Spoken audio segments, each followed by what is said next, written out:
Good morning guys. Walking na po kami sa aming yung aming aso. Doon sila. Magandang araw ngayon. Siguro ngayong hapon mag-stormy kasi mayroong clouds doon sa west. Ayan. So medyo mahangin konti. So time is 10 to 10 ng umaga.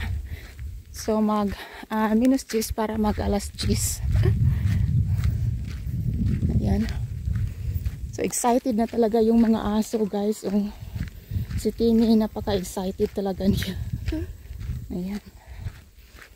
So mas maganda dito din ako mag-walking sa road kahit it's not a beach, gravel road lang kasi ma-maintain ko yung pag walking ko yung fast ba kaysa doon ako sa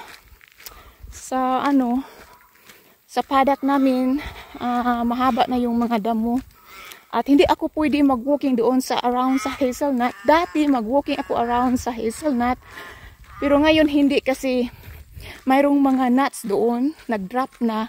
At si Timmy, yung mga dalawang aso ko, mahilig yan mag-crack ng nuts. Sus, Ginoo ko. Ubos lahat pag doon kami. Minsan, tinatie up namin yung aso, mostly si Timmy. Kasi, you just keep eating nuts talaga. Ayan. Napakagandang araw ngayon guys. Magandang umaga. It's a beautiful day.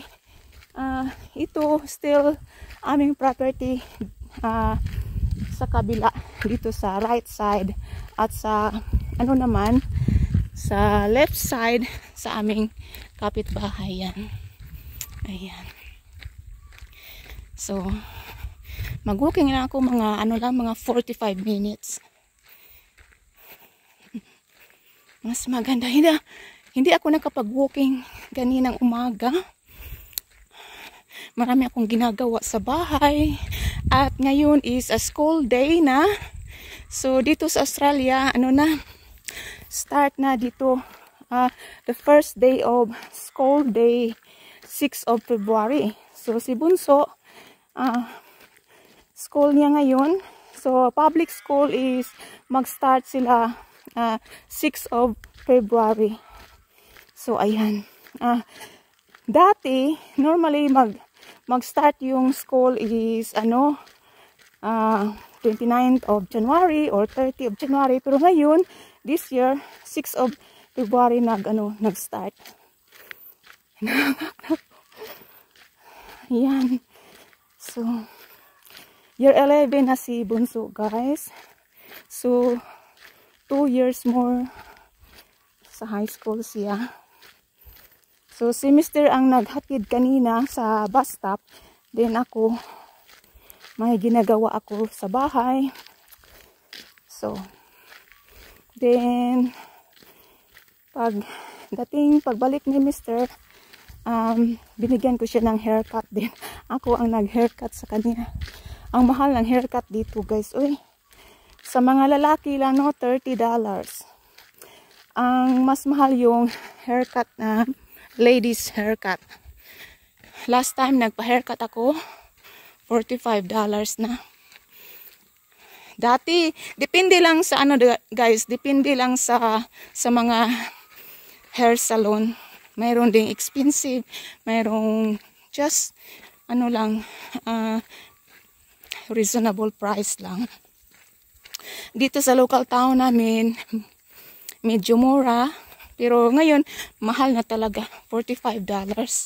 Dati, it used to be $32. Then, every year, mag-increase yan. Mag-increase ng $1. Pero ngayon, ang bigla lang tumaas. Last time, nagpa-haircut ako, 38. Ilang years na yan? Mga 2 years na siguro. Then ngayon, 45 na. Grabe. At dati pa rin, sa ibang tao, nagpa-haircut ako. Grabe, ang mahal. 50. Mas maganda ikaw na lang ang mag haircut, no.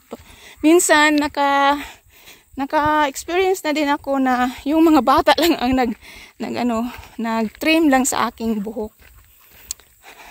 Yung buhok ng anak kong babae, ako lang ang nag-trim.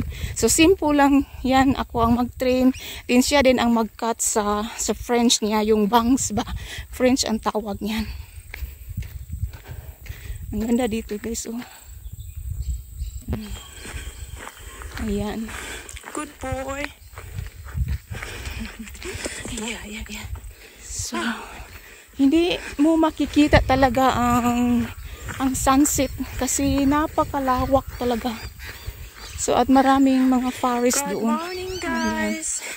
Time check is 7:30 ng umaga. Okay. Hanggang dito na lang tayo guys. Thank you for watching.